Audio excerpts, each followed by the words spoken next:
Crypto currency का बेताज बादशाह कानून की गिरफ्त में आ गया।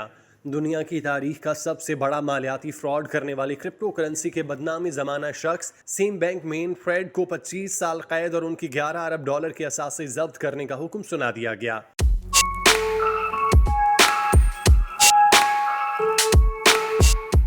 सेम बैंक मैन फ्रेड को मेन हिटन की एक अदालत के जज लेविस कैपलान ने सजा सुनाई। दिवालिया होने वाली क्रिप्टो करेंसी एक्सचेंज FTX के साबिक चीफ एग्जीक्यूटिव बैंकमैन फ्रेड को गुज़श्ता साल धोखाधड़ी और मनी लॉन्ड्रिंग की साजिश का मुजरिम करार दिया गया था। सजा सुनाए जाने के दौरान जज ने फ्रेड को रियाजी का एक माहिर करार दिया जो जानबूझकर गलत काम करते हुए ताकत और असर रसूख हासिल करना चाहता था। अगरचे फ्रेड ने FTX के जवाल पर माफी मांगते हुए कहा था कि उन्होंने बहुत से गलत फैसले किए। जज ने करार दिया कि बैंकमैन फ्रेड जानते थे कि ये मुजरिमाना था और उन्होंने मुतादिद बार झूठी गवाही दी। अदालती फैसला सुनाए जाने से कबल बैंकमैन फ्रेड, उनके वकील दिफा और विफाकी प्रोसिक्यूटर ने बयानात दिए। फ्रेड ने FTX के बहरान को बदइंतजामी का जिम्मेदार करार देते हुए माफी मांगी और कहा कि जो कुछ हुआ उस पर उन्हें अफसोस है। फ्रेड ने अपने साबिक मुलाजिमीन और एग्जीक्यूटिव की तारीफ की जिनमें शरीक बानी गैरी वांग और उनकी साबिक गर्लफ्रेंड कैरोलिन एलिसन भी शामिल हैं। बैंकमैन फ्रेड ने दावा किया कि उनकी ख्वाहिश है कि वो सारिफीन के फंड्स वापस करने में मदद कर सकें, लेकिन अब वो इक़्तिदार की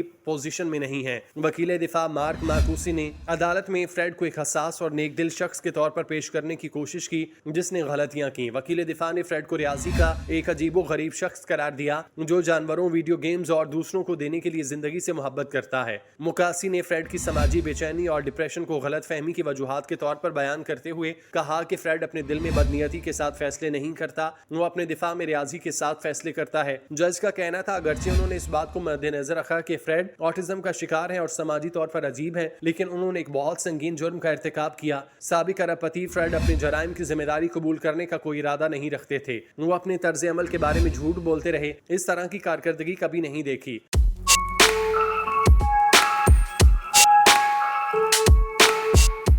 जज ने मजीद कहा कि उन्हें इस बात का खतरा नजर आता है कि अगर बैंक मैन फ्रेड कामयाब हुए तो मुस्तकबिल में मजीद गलत काम करेंगे। इस्तगासा ने 40 से 50 साल कैद की सजा का मुतालिबा करते हुए दलील दी थी। 32 साल फ्रेड बेमिसाल लालच और तकब्बुर की जिंदगी गुजारने के दौरान अपने जराइम पर पछतावे का इजहार नहीं किया। सजा सुनाए जाने के बाद एक बयान में विफाकी प्रोसिक्यूटर डेमिन विलियम्स ने कहा कि फ्रेड की सजा ने एक अहम पैगाम दिया। फ्रेड को दोबारा धोखाधड़ी का इर्तिकाब करने से रोका जाएगा। गुज़श्ता माह सजा सुनाए जाने से कबल जमा कराए गए दलाइल में बैंकमैन फ्रेड के वकील ने जज पर जोर दिया कि वो नरमी का मुजाहिरा करें। उनके मौकिल को 100 साल की ज्यादा से ज्यादा मुमकिन सजा अजीब है। फ्रेड के वकील तकरीबन 7 साल कैद की सजा का मुतालिबा कर रहे थे। कैपलान ने ये सिफारिश भी की कि फ्रेड को दरमियानी या कम सिक्योरिटी वाली जेल में भेज दिया जाए ताकि अहले खाना से मुलाकात की इजाजत मिल सके। सिर्फ 2 साल कबल बैंकमैन फ्रेड अमेरिका में सबसे ज्यादा माली और सियासी तौर पर बाअसर अफराद में से एक बनने के लिए तैयार थे। उनकी फर्म FTX की मालियत 32 अरब डॉलर थी और वो क्रिप्टो करेंसी इंडस्ट्री का अवामी चेहरा बन चुके थे। मशहूर शख्सियात और साबिक आलमी रहनुमाओं के साथ तकरीबात में स्टेज पर नमूदार होने वाले फ्रेड एक बड़े सियासी अतिया दहिंदा थे जो क्रिप्टो रेगुलेशन पर कानून साजों की लॉबिंग करते हुए इंतखाबी मुहिम में रकम लगाते थे। क्रिप्टो गोल्डन बॉय से तनाजरी का अमल तेजी से जारी रहा। नवंबर 2022 में बैंकमैन फ्रेड की कंपनियों के माली अदम इस्तेकाम का इंकशाफ करने वाली रिपोर्ट सामने आने के बाद डिपॉजिट पर बैंक तर्ज पर चलने वाले सारिफीन और तफ्तीशकारों ने FTX असासों को मुंजमद कर दिया।